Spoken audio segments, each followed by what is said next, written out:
నమస్కారం. ఈరోజు మనం చరిత్ర పుటల్లో ఎప్పటికీ నిలిచిపోయే ఒక అద్భుతమైన ఘర్షణను విశ్లేషించబోతున్నాం. ఇది మామూలు యుద్ధం కాదండి, ఎవరూ ఊహించని ఒక మహాసంగ్రామం. ఇక్కడ మనం ఒక భారీ సవాలును, ఎవరూ కలలో కూడా ఊహించని ఒక అద్భుతమైన విజయాన్ని చూడబోతున్నాం. అసలు ఒక చిన్న పిల్లాడు, అది ఎలాంటి సైనిక బలం లేనివాడు, చూస్తేనే భయంతో వణికిపోయేలా ఉండే ఒక రాక్షసుడిలాంటి యోధుడిని ఎలా ఓడించగలిగాడు? వినడానికే చాలా ఆశ్చర్యంగా ఉంది కదూ. అసలు ఈ అసాధ్యమైన విజయం ఎలా సాధ్యమైంది? వాళ్ళిద్దరి మధ్య ఉన్న ఆ భారీ వ్యత్యాసాన్ని దాటి ఆ పిల్లాడు ఒక అసాధారణమైన వ్యూహంతో ఎలా గెలిచాడు అనేది ఇప్పుడు మనం డీటెయిల్డ్గా చూద్దాం. ఈ కథలో ఒక ఆసక్తికరమైన విషయం ఏంటంటే, మన హీరో దావీదు నేపథ్యం. అతను రాజభవనాల్లో పెరిగిన రారాజు కాదు, కత్తిసాము నేర్చుకున్న సైనికుడూ కాదు. ఇశ్రాయేలు దేశంలో కేవలం ఒక సాధారణ గొర్రెల కాపరి. వినడానికి చాలా సింపుల్గా అనిపిస్తుంది కదా, కాని అడవి జంతువుల నుండి ఆ గొర్రెలను కాపాడుకునే క్రమంలో తనకు తెలియకుండానే రాబోయే ఒక పెను తుఫానుకి, ఒక పెద్ద యుద్ధానికి అతను సిద్ధమయ్యాడు. ఇక్కడ మనం గమనించాల్సిన విషయం ఒకటుంది. దావీదు బలం కండరాల్లో లేదు. అతను చూడ్డానికి చాలా చిన్నవాడు, కాని అతనిలో ఉన్న 2 లక్షణాలు అతన్ని ఎవ్వరూ ఓడించలేని యోధుడిగా మార్చాయి.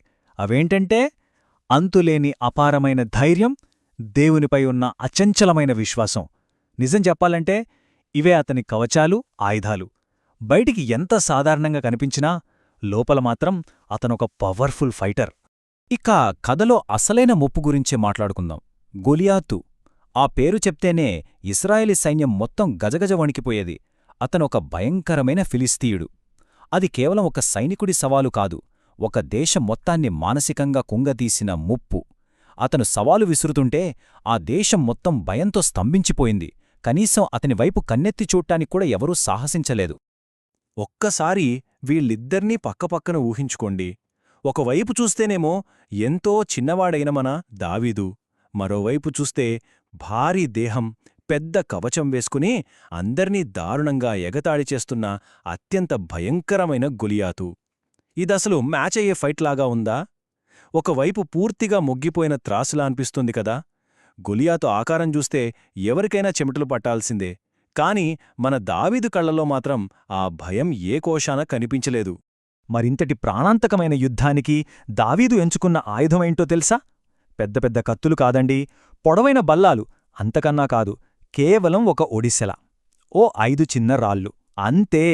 ఒక భారీ రాక్షసుడు ముందు నిలబడటానికి ఎవరైనా ఇంత సింపుల్ ఆయుధాన్ని ఎంచుకుంటారా చెప్పండి?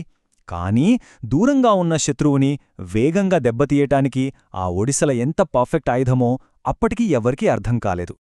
మరణం ఎదురుగా నిలబడి ఉన్నా సరే దావీదు ఎంత ప్రశాంతంగా ఉన్నాడంటే అది నిజంగా గ్రేట్.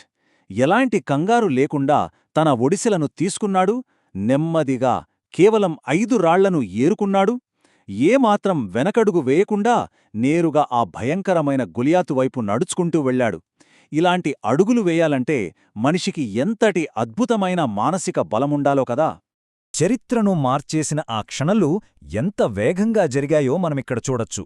0 సెకండ్ల వద్ద గొలియాతు దావీదుని చూసి పగలబడి నవ్వుతూ తీవ్రంగా ఎగతాళి చేశాడు. 10 సెకండ్ల వద్ద దావీదు కనురెప్పపాటులో అత్యంత వేగంగా తన ఒడిసెలోంచి ఒక రాయిని గురిచూసి విసిరాడు. 12 సెకండ్ల వద్ద ఆ రాయి నేరుగా వెళ్లి గొలియాతు నుదురుని బలంగా తాకింది.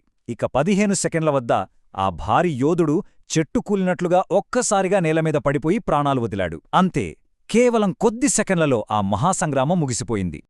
ఆ భారీ రాక్షసుడు అలా నేల కూలగానే యుద్ధరంగంలో ఒక్కసారిగా ఊహించని నిశ్శబ్దం, ఆ మరుక్షణమే హాహాకారాలు. ఎవరు ఓడించలేరు అనుకున్న తమ నాయకుడు అలా క్షణాల్లో చనిపోవడం చూసి ఫిలిస్టీయుల సైన్యం భయంతో వణికిపోయి ప్రాణభయంతో అక్కడనుంచి పరుగులు తీశారు. ఒక చిన్న కుర్రాడు సాధించిన ఈ అద్భుతమైన విజయం శత్రు సైన్యాన్ని పూర్తిగా చెల్లాచెదురు చేసింది. చూశారు కదా, ఈ చారిత్రక ఘట్టం కేవలం గతాన్ని చెప్పే ఒక పాత కథ మాత్రమే కాదు. ఇది మన అంతర్గత విశ్వాసం, ధైర్యాలకు సంబంధించిన అసలైన పోరాటం. ఒక అద్భుతమైన వ్యూహం, బలమైన నమ్మకం తోడైతే ఎలాంటి పరిస్థితినైనా మనం ఎలా ఎదుర్కోవచ్చో ఇది మనకు స్పష్టంగా చూపిస్తుంది. బాహ్యంగా కనిపించే బలం లేదా ఆడంబరం కంటే మనలోని అంతర్గత బలం ఎప్పుడూ ఎంతో శక్తివంతమైనది అని ఈ సంఘటన నిరూపిస్తుంది. ఈ మొత్తం విశ్లేషణలో మనం గ్రహించాల్సిన అసలు సారాంశం ఒక్కటే: విశ్వాసం, ధైర్యంతో మనం ఏదైనా సాధించగలం. అవునండి, మన ముందున్న అడ్డంకులు గొలియాతులాగా ఎంత భయంకరంగా ఉన్నా సరే, ఆకృతిలో ఎంత భారీగా కనిపించినా సరే, మనలో ఆత్మవిశ్వాసం, ప్రశాంతత, ధైర్యముంటే వాటన్నింటినీ మనం చాలా సులభంగా అధిగమించవచ్చు. భౌతికమైన పరిమితులను మనలోని అంతర్గత బలం ఎప్పుడూ జయిస్తుంది అని చెప్పడానికి ఇంతకంటే మంచి ఉదాహరణ ఉండదు. ఇక ముగించే ముందు మనల్ని మనం ఒక ప్రశ్న అడుగుదాం. నిజంగానే అపారమైన విశ్వాసం, నికార్సైన ధైర్యం తోడైతే మనం సాధించలేనిది ఏదైనా ఉంటుందా? జీవితంలో మనకెదురయ్యే సవాళ్లనెదుర్కోడానికి మనం కూడా దావీదులాంటి దృఢమైన నమ్మకాన్ని పెంచుకోగలమా? ఈ స్ఫూర్తిదాయకమైన ఆలోచనతో ఈనాటి విశ్లేషణను ముగిద్దాం.